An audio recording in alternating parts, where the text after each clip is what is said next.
Di sebuah rumah sederhana di pinggiran Jakarta, Rani membuka amplop hasil tesnya dengan tangan gemetar. Hasilnya menyatakan bahwa dia bukan anak kandung ibunya, seorang wanita yang selama ini dia anggap sebagai sumber kehidupan. Air mata Rani jatuh saat dia menyadari bahwa rahasia ini bisa menghancurkan segalanya, termasuk hubungannya dengan Maya, kekasih rahasianya yang juga berjuang melawan norma masyarakat Indonesia yang konservatif. Rani, seorang guru sekolah dasar berusia 28 tahun, selalu merasa ada yang aneh dalam keluarganya. Ibunya, Bu Siti, adalah seorang janda yang bekerja keras sebagai penjahit, membesarkan Rani sendirian setelah ayahnya meninggal saat Rani masih bayi. Tapi belakangan, desas-desus dari tetangga tentang masa lalu Bu Siti membuat Rani penasaran. Dia diam-diam mengirim sampel DNA ke laboratorium online, berharap bisa membuktikan atau membantah rumor itu. Kini, hasilnya ada di tangannya, tidak ada kecocokan genetik dengan Bu Siti. Rani merasa dunia runtuh. Siapa dia sebenarnya? Dan mengapa Bu Siti menyembunyikan ini selama bertahun-tahun? Malam itu, Rani duduk di kamarnya, memandang foto keluarga lama. Maya menelepon, suaranya penuh kekhawatiran. Rani, kamu kenapa? Suaramu aneh tadi siang. Maya adalah rekan kerjanya di sekolah, seorang seniman berusia 20 genep tahun yang telah menjadi kekasih Rani selama 2 tahun. Mereka bertemu di sebuah workshop seni, di mana Maya mengajar lukis dan Rani menjadi peserta. Cinta mereka tumbuh pelan, tapi kuat, meski harus disembunyikan dari mata masyarakat. Di Indonesia, hubungan sesama jenis masih tabu, terutama di kalangan keluarga tradisional seperti milik Rani. Rani ragu untuk menceritakan semuanya. Aku baru tahu sesuatu yang besar, Maya. Tentang keluargaku. Maya mendesak, ceritakan saja, sayang. Aku di sini untukmu. Akhirnya, Rani menceritakan tentang tesnya. Maya terdiam sejenak, lalu berkata, ini berat, tapi kamu harus bicara dengan ibumu. Jangan biarkan ini menghancurkan kita. Tapi Rani takut. Bagaimana jika Bu Siti marah? Atau lebih buruk, jika rahasia ini memicu pertengkaran yang mengungkap hubungannya dengan Maya. Keluarga Rani adalah Muslim taat, dan ayah tirinya yang sudah meninggal dulu pernah bilang bahwa dosa seperti itu tak bisa dimaafkan. Keesokan harinya, Rani menghadapi Bu Siti di ruang tamu. Bu, aku perlu bicara. Bu Siti, yang sedang menjahit, menatapnya dengan mata lelah. Apa, nak? Kamu kelihatan kusut. Rani menunjukkan hasil tes. Ini bilang aku bukan anak kandung ibu. Wajah Bu Siti memucat. Dia meletakkan jarum jahitnya, tangannya gemetar. Rani. Aku harusnya cerita dari dulu. Ternyata Bu Siti mengadopsi Rani dari sebuah panti asuhan saat bayi. Ayah kandung Rani adalah saudara Bu Siti yang meninggal dalam kecelakaan, dan ibu kandungnya menyerahkan Rani karena tak mampu merawat.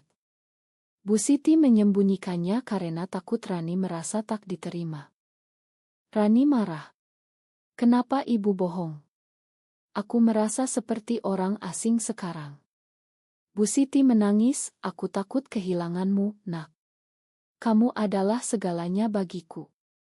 Pertengkaran itu membuat Rani pergi ke apartemen Maya. Di sana, Maya memeluknya. Kamu tetap Rani yang aku cintai. Ini bukan akhir. Tapi di dalam hati Rani, konflik muncul. Sebagai lesbian, dia sudah merasa terpinggirkan oleh masyarakat. Kini, identitas keluarganya juga runtuh. Apakah dia bisa bertahan? Hari-hari berikutnya, Rani mulai mencari tahu tentang asal-usulnya. Dia menghubungi panti asuhan lama, tapi catatan sudah hilang. Maya mendukungnya, tapi tekanan dari pekerjaan membuat Maya gelisah. Maya berasal dari keluarga kaya di Bandung, tapi orang tuanya konservatif dan tak tahu tentang orientasinya. Kalau mereka tahu tentang kita, aku bisa diusir, kata Maya suatu malam. Rani mengangguk, tapi hatinya sakit. Mereka sering bertengkar kecil karena rahasia ini. Rani merasa Maya terlalu takut, sementara Maya bilang Rani terlalu impulsif. Suatu hari, Rani bertemu dengan sepupu jauh yang tahu rahasia keluarga. Sepupu itu, Tante Lina, menceritakan bahwa ibu kandung Rani sebenarnya masih hidup, tapi tinggal di desa terpencil di Jawa Tengah. Dia menyerahkanmu karena tekanan keluarga. Dia tak pernah menikah lagi. Rani terkejut. Apakah dia harus mencari ibu kandungnya? Maya menyarankan, ini bisa membantumu menemukan kedamaian. Tapi Rani ragu. Bagaimana jika pertemuan itu membuka luka lama? Konflik semakin dalam saat Bu Siti jatuh sakit karena stres. Rani merasa bersalah, tapi juga marah. Di rumah sakit, Bu Siti memohon maaf. Aku mencintaimu seperti anak sendiri. Rani memeluknya, tapi di dalam, dia berpikir tentang Maya. Apakah cinta mereka layak diperjuangkan di tengah semua ini? Masyarakat Indonesia, dengan undang-undang yang ambigu tentang LGBTQ, membuat mereka hidup dalam ketakutan. Teman-teman Rani mulai curiga saat melihat mereka bersama terlalu sering. Akhirnya, Rani memutuskan untuk pergi ke Jawa Tengah. Maya ikut, meski ragu. Perjalanan itu menjadi ujian pertama bagi hubungan mereka. Di kereta, mereka berbisik tentang mimpi masa depan. Aku ingin kita bebas, kata Rani. Maya tersenyum, aku juga, tapi kita harus hati-hati. Saat tiba di desa, Rani bertemu ibu kandungnya, Mbak Sari. Wanita itu menangis saat melihat Rani. Kamu mirip ayahmu. Tapi Mbak Sari juga punya rahasia, dia dulu pernah mencintai seorang wanita, tapi dipaksa menikah oleh keluarga. Rani terkejut. Jadi, aku mewarisi ini darimu. Mbak Sari mengangguk. Mungkin ya, Nak. Tapi jangan biarkan itu menghancurkanmu. Pertemuan itu membuat Rani sadar bahwa identitasnya bukan kutukan, tapi warisan. Tapi saat kembali ke Jakarta, masalah baru muncul. Bu Siti tahu tentang perjalanan itu dan marah. Kamu mencari orang lain. Aku yang membesarkanmu. Rani menjawab, Ibu, ini tentang mencari diri sendiri. Konflik mencapai puncak saat seorang tetangga melihat Rani dan Maya berpelukan. Gosip menyebar, dan keluarga Rani mulai menekan. Adik Bu Siti, Om Budi, datang dan berkata, kamu harus berhenti dengan pergaulan aneh itu. Ini dosa. Rani merasa terpojok. Apakah dia harus memilih antara keluarga dan cinta? Kembali di Jakarta, Rani merasa seperti hidup dalam mimpi buruk. Gosip tentang hubungannya dengan Maya mulai menyebar di lingkungan sekolah. Kepala sekolah memanggil Rani ke ruangannya. Ada laporan bahwa kamu punya hubungan tidak wajar dengan Bu Maya. Ini bisa merusak nama sekolah. Rani membantah, tapi hatinya hancur. Maya juga dipanggil, dan mereka berdua berpura-pura bahwa itu hanya persahabatan. Tapi setelah itu, Maya menangis di mobil. Aku takut, Rani. Kalau ini bocor ke orang tuaku, habislah aku.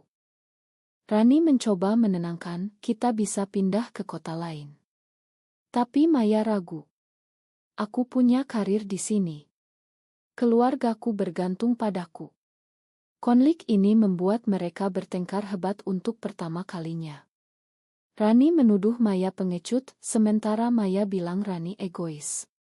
Kamu baru tahu tentang asal-usulmu, tapi aku sudah berjuang seumur hidup. Mereka berpisah malam itu dengan amarah. Sementara itu, Bu Siti pulih dari sakitnya, tapi hubungannya dengan Rani tegang. Bu Siti mulai curiga tentang Maya. Si Maya itu terlalu dekat denganmu. Apa ada yang disembunyikan? Rani diam, tapi hatinya sakit. Dia mulai mempertanyakan segalanya. Apakah cinta ini layak untuk semua pengorbanan? Di Indonesia, komunitas lesbi sering menghadapi diskriminasi, bahkan ancaman kekerasan dari kelompok radikal. Rani ingat berita tentang pasangan lesbian yang diusir dari desa mereka. Rani memutuskan untuk bertemu Mbak Sari lagi melalui telepon. Mbak, bagaimana dulu Mbak menghadapi perasaan itu? Mbak Sari menceritakan kisahnya. Dia mencintai seorang teman perempuan di masa muda, tapi keluarga memaksa dia menikah. Aku menyesal, Nak. Jangan ulangi kesalahanku. Kata-kata itu membuat Rani berpikir. Dia mewarisi bukan hanya gen, tapi juga pelajaran tentang keberanian. Tapi tekanan semakin besar. Om Budi mengajak Rani ke sebuah pertemuan keluarga. Di sana mereka membahas masalah Rani. Kamu harus menikah, Nak. Ada anak teman Om yang bagus. Rani menolak, aku belum siap.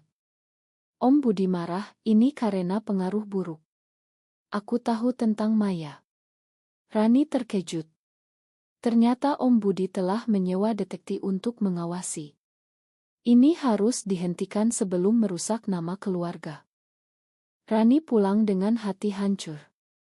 Dia menelepon Maya, tapi Maya tak angkat. Maya sedang di Bandung menghadapi orang tuanya yang curiga. Ayah Maya, seorang pengusaha, berkata, kamu jarang pulang. Apa ada cowok? Maya berbohong, belum, Pak. Tapi ibunya curiga, jangan-jangan kamu seperti berita-berita itu. Jangan bikin malu keluarga. Maya merasa tercekik. Akhirnya, Maya kembali ke Jakarta dan bertemu Rani di sebuah kafe tersembunyi. Aku hampir cerita ke mereka, tapi aku takut. Rani memeluknya, kita harus kuat bersama. Tapi saat itu, seorang teman sekolah melihat mereka dan melaporkan ke kepala sekolah. Keesokan harinya, Maya dipecat. Ini demi kebaikan sekolah, kata kepala sekolah. Maya hancur. Ini karena kita, Rani. Apa yang harus aku lakukan sekarang? Rani merasa bersalah. Dia memutuskan untuk berhenti juga, tapi Bu Siti marah. Kamu gila. Karena perempuan itu. Rani akhirnya mengaku. Ya, Bu. Aku mencintai Maya. Bu Siti syok, menampar Rani. Ini dosa. Kamu bukan anakku lagi. Rani pergi, tinggal di apartemen Maya. Mereka berdua jobless sekarang, hidup dari tabungan. Konflik mencapai titik baru saat Mbak Sari datang ke Jakarta. Dia ingin bertemu Bu Siti, saudaranya. Aku yang salah dulu, Siti. Tapi Rani adalah darah dagingku. Bu Siti menangis, kamu ambil dia dariku. Pertemuan itu penuh emosi. Mbak Sari menceritakan tentang masa lalunya, dan Bu Siti terkejut. Jadi ini warisanmu. Mbak Sari mengangguk. Akhirnya Bu Siti memakan, tapi masih sulit menerima orientasi Rani. Rani dan Maya mulai mencari pekerjaan baru.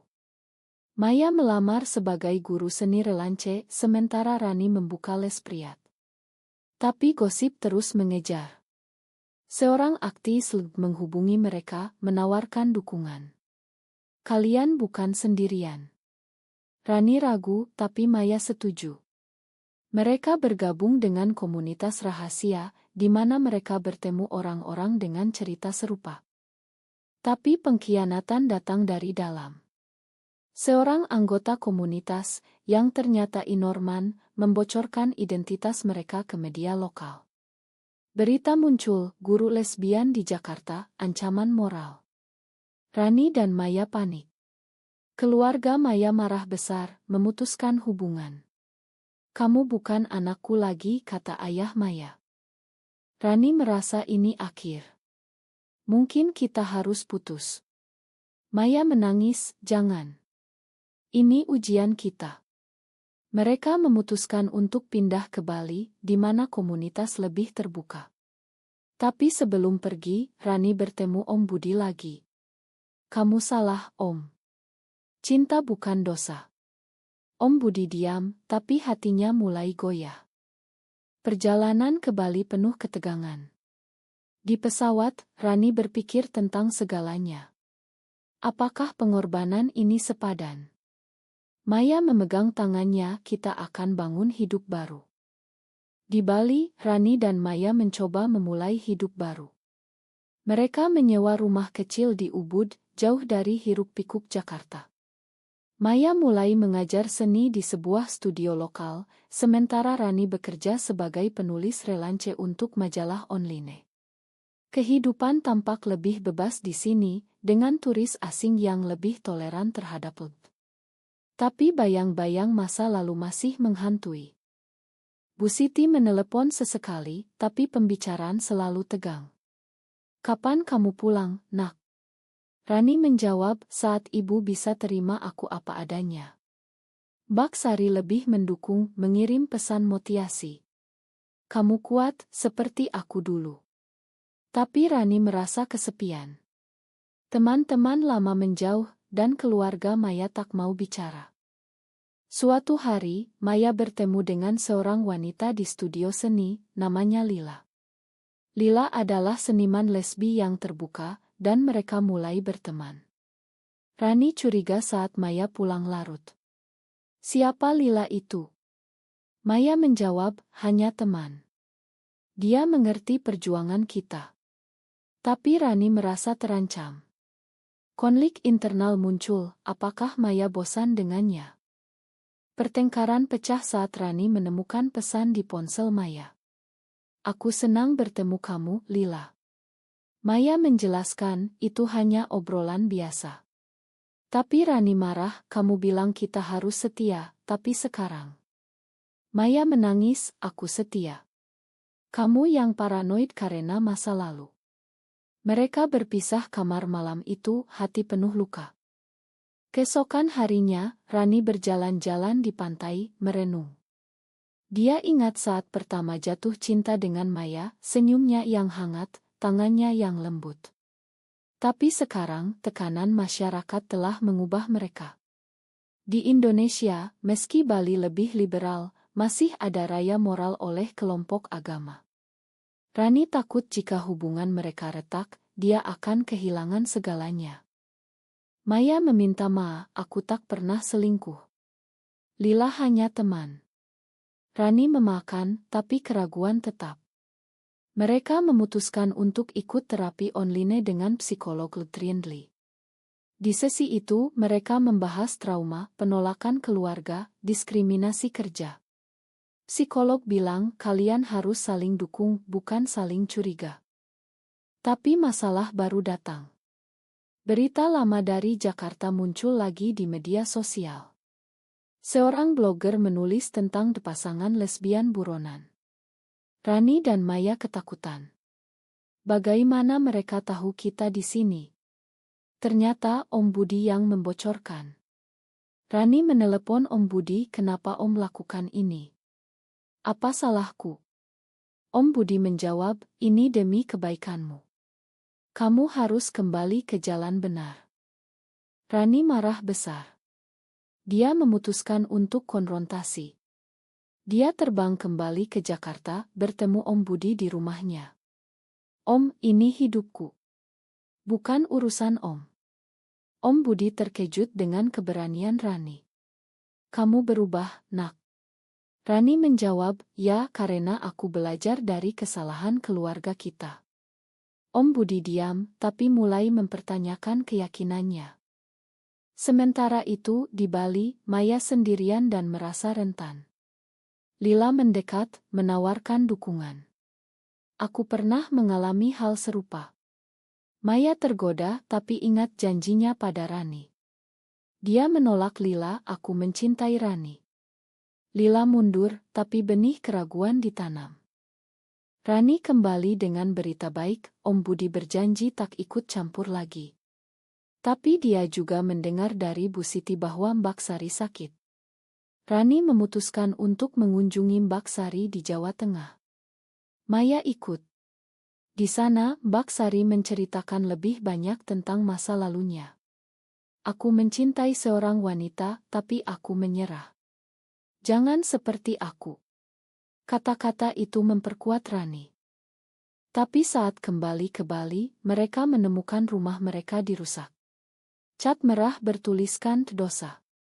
Ternyata kelompok lokal yang tahu dari berita. Rani dan Maya panik.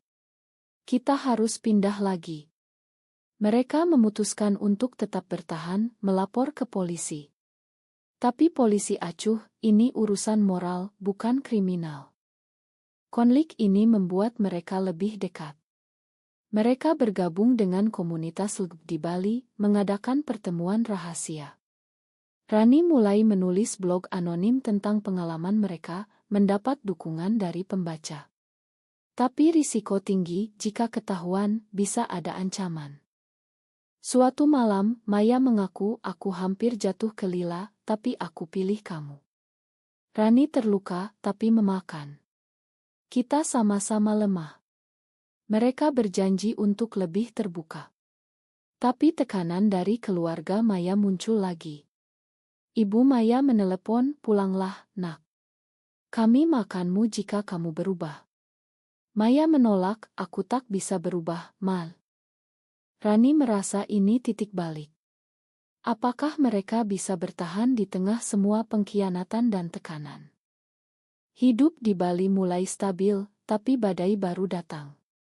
Rani mendapat email dari seorang jurnalis yang ingin mewawancarai mereka untuk artikel tentang hak LGB di Indonesia. Rani ragu, ini berbahaya. Maya setuju, tapi mungkin bisa mengubah pandangan orang. Mereka memutuskan untuk anonim, tapi jurnalis itu ternyata tak bisa dipercaya. Artikel muncul dengan nama asli mereka, membuat heboh. Keluarga Rani marah. Bu Siti menelepon, kamu bikin malu keluarga. Rani menjawab, ini tentang kebenaran, Bu. Om Budi datang ke Bali, mencoba membawa Rani pulang. Ini gila. Kamu harus ikut terapi konversi. Rani menolak, itu penyiksaan, Om. Pertengkaran hebat terjadi, dan Om Budi pergi dengan amarah. Maya menghadapi hal serupa. Ayahnya mengirim pengacara, mengancam memutus warisan. Pilih keluarga atau itu. Maya menangis, aku pilih cinta.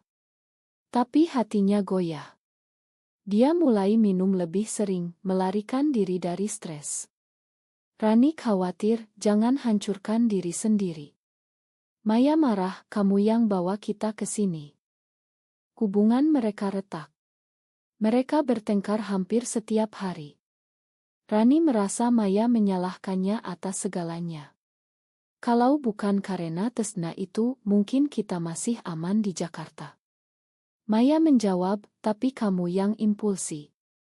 Akhirnya, Maya pergi ke rumah Lila untuk malam itu. Rani hancur, berpikir ini pengkhianatan. Keesokan harinya, Maya kembali, menangis. Aku tak tidur dengan dia. Aku hanya butuh ruang. Rani marah, kamu hampir hancurkan kita. Mereka berdamai, tapi luka dalam. Psikolog mereka sarankan istirahat, tapi tekanan luar tak berhenti. Mbak Sari menelepon, kondisinya memburuk. Datanglah, nak. Rani dan Maya pergi ke Jawa Tengah. Di sana, Mbak Sari memberikan surat lama dari kekasih wanitanya dulu. Ini bukti bahwa cinta seperti ini nyata. Rani membacanya, terharu. Mbak Sari meninggal tak lama setelah itu, meninggalkan Rani dengan warisan emosional.